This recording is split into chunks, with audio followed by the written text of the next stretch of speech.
Greetings, adventurers. I am Whisper. Welcome back to the library. Recently, I woke up with a short story idea in my head, which doesn't really happen a lot. So, when it does, I like to take full advantage. I sat down and immediately started to write. A trend I've noticed within myself a lot is that when I have an idea for a short story, I can just sit down and get it out. No long thought process, and there's not really any planning that goes into it. It just kind of comes out fully formed. I just have to embellish. It wasn't until recently that I really began to ask myself why.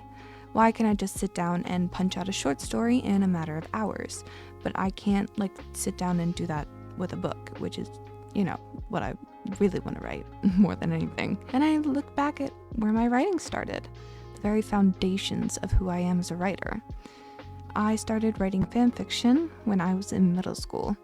I watched Death Note and somehow stumbled onto fanfiction in the process. Back then, there was a website called Quizzazz,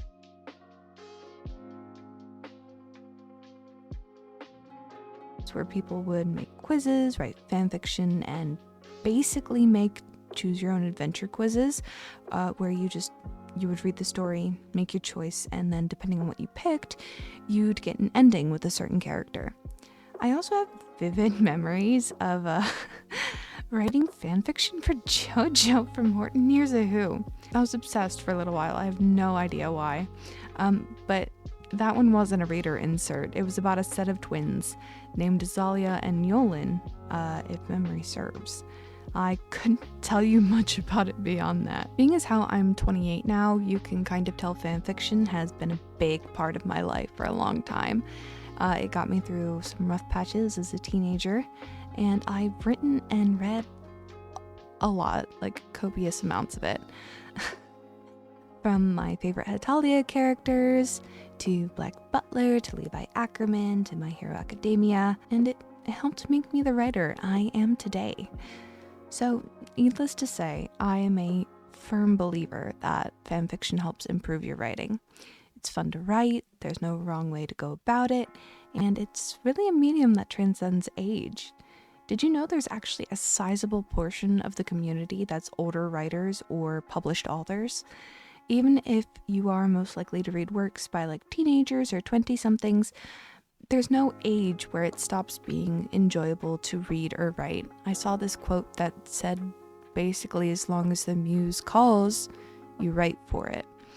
And I'm sure people who have never dabbled are probably wondering, how does this help create original works? As I said previously, it really helped lay the groundwork of my writing. It helped me find my voice, my style, and really helped me improve in a space where it was okay to write badly.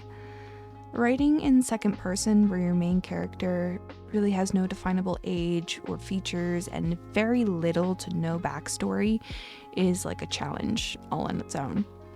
The more I wrote and the older I got, the more I tried to write for as big of an audience as I could, making the reader as ambiguous as possible so that anyone could see themselves within the work.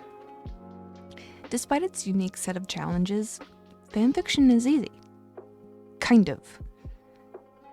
Very kind of.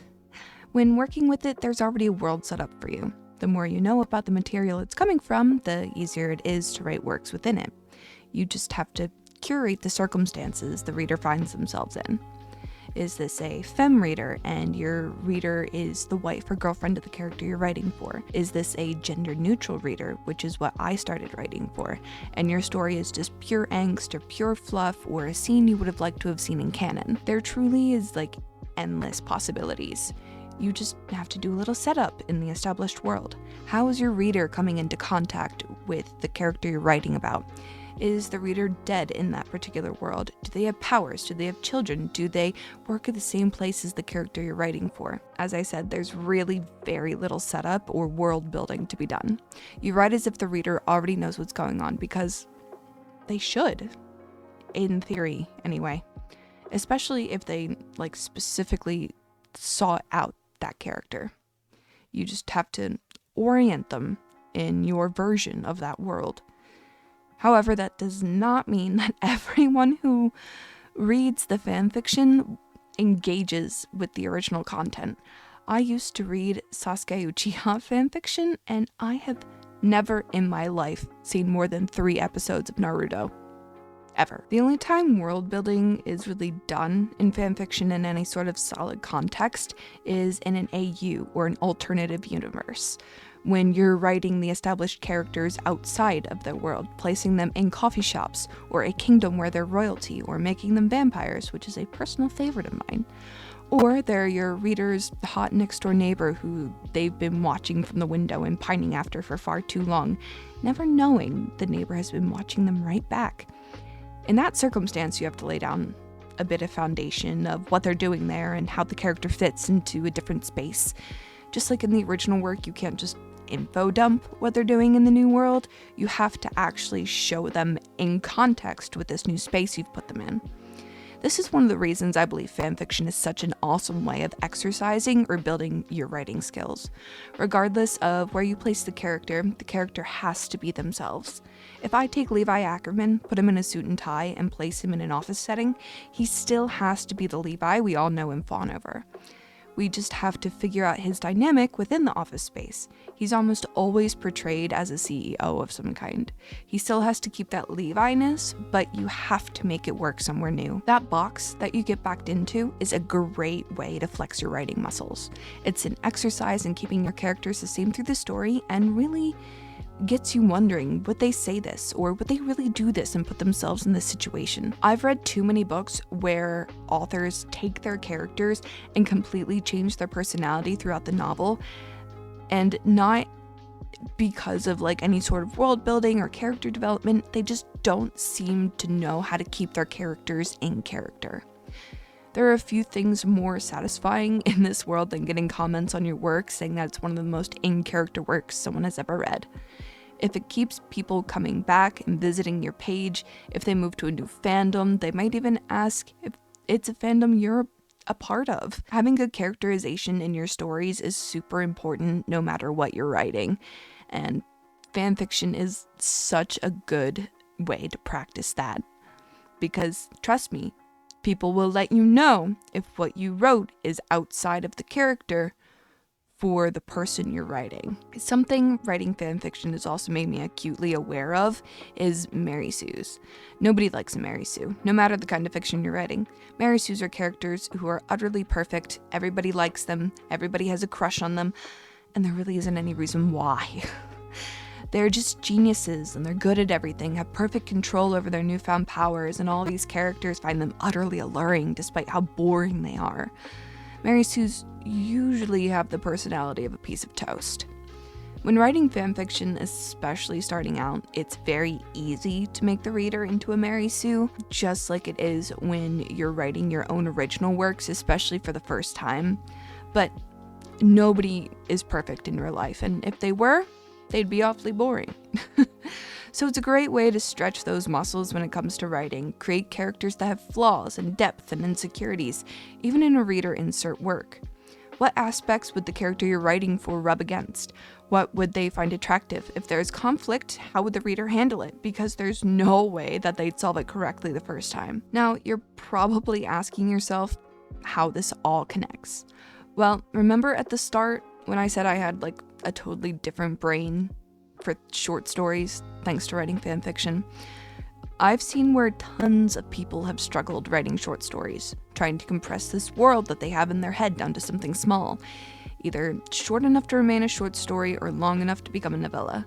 I realized that I don't really struggle with short stories because effectively my brain applies the same formula I used when writing fanfiction.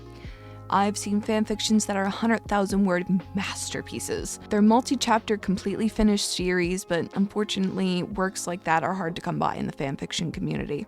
There are so many reasons why projects get abandoned. Life gets in the way, motivation goes down the toilet, they're no longer enjoying writing for that fandom. It's not like we get paid for it, you know, so there's any number of reasons someone might not come back to finish their series. Even I've only ever written one completed series, and that was back in 2015. Of course, it was a Levi fic. Though later I did write a series of short pieces centered around Aizawa from My Hero Academia, in which the reader was his wife who had a healing quirk and worked in the nurse's office. They would bring their daughter Kohaku to the school, causing absolute chaos to ensue. And it was a lot of fun to write, which is a lot of the draw of writing this type of work. Most people, myself included, however, mostly center around writing one-shots or self-contained short pieces where only one idea or conflict is presented. One of the longest fanfictions I've ever written was about 6,000 words. In other words, it's a short story. This way of writing can be easily applied to original stories with your own characters. Write as if your audience already knows your characters and your world. Just like fanfiction, there will only be a few things that will need to be set up when it comes to short stories. What point in the world is your character in? For example, is this pre-apocalypse, but your character is definitely about to live through the end of the world? Has the apocalypse already happened and now your character's normal, everyday life is surviving in it? You can also be a little ambiguous with it if you want to keep your reader guessing. You also have to set up what role your character plays in that world and what are the current circumstances they find themselves in. Is your character a farmer and recently radioactive rain has been killing their crops? Is your character a hunter and recently there's been more hordes coming to harass the last scraps of civilization? We don't need a big history exhibition of how everything got to be the way it is, just your character, what their issue is, and how they're dealing with it in the world that they're in. For example, and I'm really outing myself with this one, because it's kind of a niche thing that not everyone in the fandom agrees with or interacts with. But I wrote a fanfiction about 2 years ago that follows Levi, surprise, surprise. But it's in our modern world, but with a twist. In the fandom space, there's a certain subsection called ABO, or Alpha, Beta, Omega. This can be interpreted differently depending on which writer you are reading. But the essentials are that everyone in the world is either an alpha, a beta, or an omega. With these come sense and mating instincts and pheromones. Betas can vary from writer to writer. Some of them make them scentless. Some write where betas have a faint scent, but the general consensus is that it's rare for betas and alphas to pair up. Almost every ABO story has one character as an alpha and another as an omega. It's a very nuanced thing within the fandom space. So in my fic, we established that the reader is an omega and all they want to do is hunt down a specific book. In which case, because it's a fan fiction, we make it as vague as possible. We just say a book. If this was an OG short story, you could specifically say which book they're looking for, whether it's a fictional book within your world that you're building or a real life book. There's different ways to go about it. But in my fic, there's a new bookstore opening up in the college town where the reader lives, but there's a line down the block because there's rumors an alpha, Levi, runs the store and he has a very potent scent, which is an important thing in that kind of world. So all this information is given right at the beginning. There is no in-depth history of what the reader or Levi has been doing up till this point, or why the world works the way it does. It just is. You present the circumstances, and usually the issue is presented within the first few paragraphs, a formula that can be applied to original works. However, I do plan on going more in-depth into this in a separate video. Overall, fanfiction has helped my writing in so many ways, both with starting my path and later on down the line once I started writing original works. If you haven't tried it before, I highly suggest giving it a go. Even if it's super self-indulgent, that is half the fun, and your writing in the end will definitely thank you for it, especially if you're trying to write short stories. Today, I just want to talk a little bit about why you should get into writing fanfiction and why, in my experience, it's a good writing exercise. I hope that I was able to explain it in a way that makes sense and this didn't end up too rambly. There were a couple of items I wanted to hit, so let me know if there's anything you want me to elaborate on or anything else you want me to touch on. Until next time, I've been Whisper. Thank you all so much. I hope you enjoyed your visit. please come back to the library again soon.